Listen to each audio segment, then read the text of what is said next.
mubazi wa Buganda. Nze nsisinkana Musumba Bugembe ng'akyali muto nnyo era tekimbangamu nti nga muto nnyo era tekimbangamu nti is my little brother. Ng'ali muto gwenze igwe wali omuto Musumba tereeza Oluganda yali namusisinkana nga muto nnyo kati nze tekimbangamu nti is my little brother. Is my pastor, my little brother.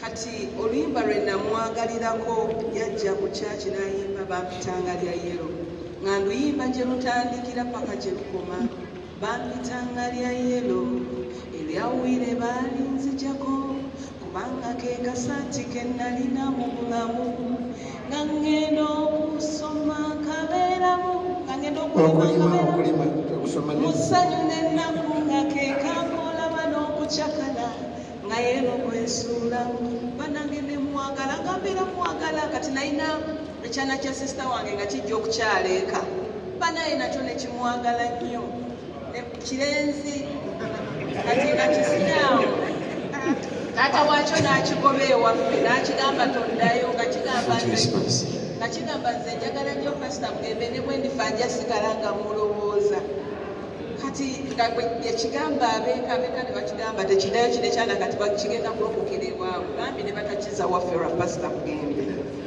Kaakati ekyana ekyo bali bakiyita Idula kati nenzaala abaana bange bannange pasita njagalidde abaana bange pasita ayagala abaana bange munsonyi wenzenkaaba nnyo nekupropozo twakulaba tukikola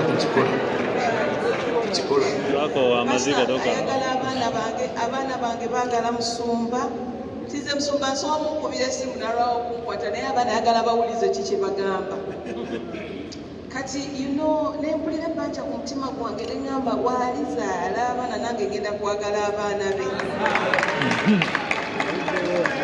kubanga amazima gali nti anjagalidde abaana bange nti ne bwe babeera mu kifo nga babadde mu kifo nga babadde waleeri kati bagenda nabawasa bagenda bawasa naye abalengera n'agamba gundi jangu bonna abamanyi feesi mukama waffe yeebazibwe so Musumba Bugembe alina okwagala okutali nnyo mu bantu naye nze yayatuza Gloria baby Gloria obulokozi yali abeera wa maama we nga nesi mulokole zamuleetera okkiriza Kristo Yesu Musumba asirikiza ekigambo ekyo twabeeranga ne Gloria nga tumanyi ekyana kyaffe kirokole naye nga munange kati pasita Bugembe tujja awantu awo pasita Bugembe n'atandika okuwulira enjiri n'awulira enjiri n'ayita abalokoka agenda okulaba nga kivuddeyo n'ekigambo gyo toli mulokoleze bujo siri mulokole n'akyatuza obulokole era kyo kigamba Musumba Bugembe ye musumba waakyo because yakigulira enjiri nekirokoka nekitegeera obulokozi naye omukozi namulaba atuukeko wano agenda kujja taata so Musumba Bugembe mwagala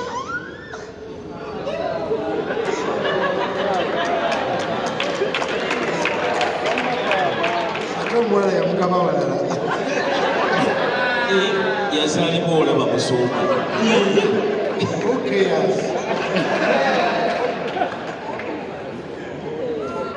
kati ekyo kyenina I love him so much nnyo kyekyo kyenyinza okwogera amiina Jenimeri tukikola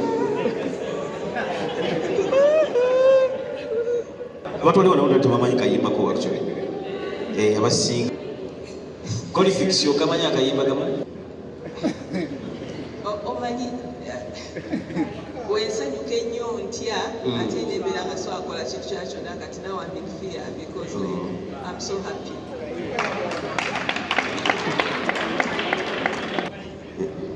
yakayimba eddaka yeero babadde bagamba bakamuyimbire tukayimbemu baani bazina kisa Hallelujah. Praise the Lord.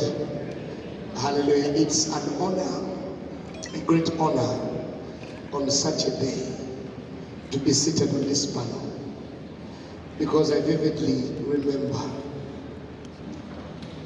the journey where it began.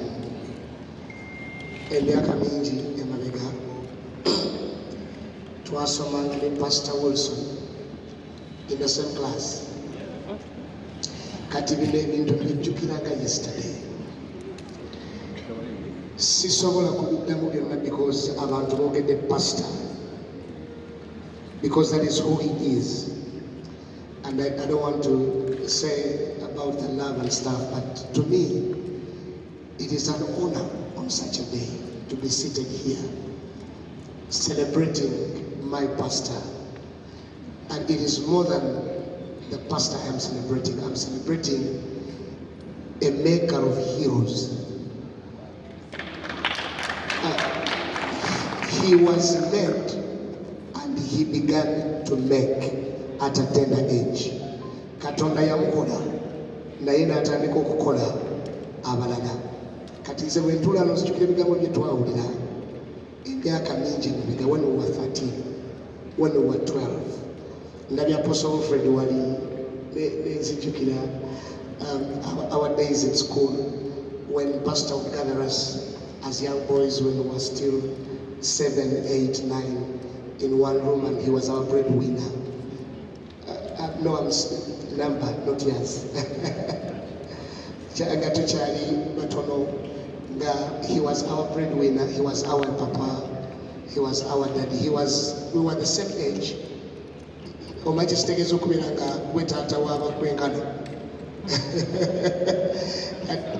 nga tuyinza okusiba tetwalidde naye ng'essuubi lyaffe liyitolwegula inayo gy'agenda okuweereza. Katonda ono yeewuunyisa, yamanyanga nti awakati eri mmere musumba buli yalinyanga atuute bwe bba, buli omu ng'ali ge yategera enteeka teri mmere ne bamufuuse ffe abaamu tetugamba tulina lwe twanyukanga ekiro nti teyalese waka emmere ne tunyuka ssaawa nga 9 ogw'ekiro tugenda otuuka eka nga betwalese eka tebalina mmere nga tulina okugula emmere, tulina okugula chapati ne sukaali kubanga kuolwo kyamusala tekyabaddewo nga tulina okugenda ne chapati ne sukaali ne tuzuukusa abawala baaliwo n'abalenzi ne bagirya kuolwo 9 ogw'ekiro ne kufikako balansi w'ekyemisana. So this is a life of a young man whose candle was lit by heaven, and then it did not stay under the bed. It came out and shone not only to the world, but it also began by lighting our candles as well. So today when I see what we have become, what Justin has become, ali wano bamutenda naye ssebo ffenna twakolezebwa kataala k'omunene eyasooka okukolezebwa nga tukyali baana bato. For me, it is an honor seeing the man of God who was a brother and a father become what he said would be. Because these are things we saw, he spoke them. We used to have every night fellowship. He would gather us and then he would speak to our family gathering every night, and then before bedtime we would be praying in the house, and then he would be speaking. Kati ng'olumu kyetwali kyali kinafu nnyo nga we rely on kyetugenda okufuuka. I don't know whether you get it. Twali banafu nnyo emmere tewali batugobanga mayumba kubanga enamba yatandikira 7 ne tugenda nga musumba buli gyagenda aleetayo omwana omulala, buli gyaleeta ne tugenda mu 2 ne tugenda mu 3. Kati batugobanga nnyo mu nnyumba olw'ennamba, either batugobanga because netooyi waliwo eyaliwo nale werunguja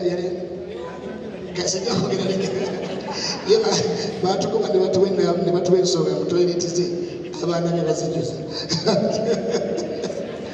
Now, looking at what he has not only become, but what he has been able to make us. Today you may see me and Justin and Wilfred, but there are hundreds of people that are turning lives, changing lives, impacting nations, not only in Uganda, all over the world, We went by the other time and we saw people whom he has fathered and nurtured. You know, everywhere. I don't only celebrate a life of a music. I celebrate a life of a hero. Pastor Wilson, we love you. We love you, and you are the reason why some of us have stuck on this unfailing God. But we love you so much and we celebrate you. Amen. Wow, thank you. Oba akapia ya mawanda. Neonyo kwagala koze, kwagala kakujije, bwentura nendoza kwebyo, byokoze olw'erinnya lyange, kakobo kaliwo akadduka omusaalaba, wakalaba naye tewakakwata, zijjukira lwe wakaba ng'olabye akakakubo, era tewakakwata, n'okonaakona ng'endiga mpolampola, so ng'ogenda mulufula, yadde ekisooba kiraba tewayimirira, yadde watya wasigala tambula, tukomaawo bwentuula n'endowooza kwebyo, byokoze olw'erinnya lyange, bwentuula n'endowooza kwebyo, nezijjukira ddala ni atajjukira, ani oyo atasinza, nze siyinza kumwerabira ennaku zange zonna. Atajjukira oyo atasinza, nze siyinza kumwerabira ennaku zange zonna.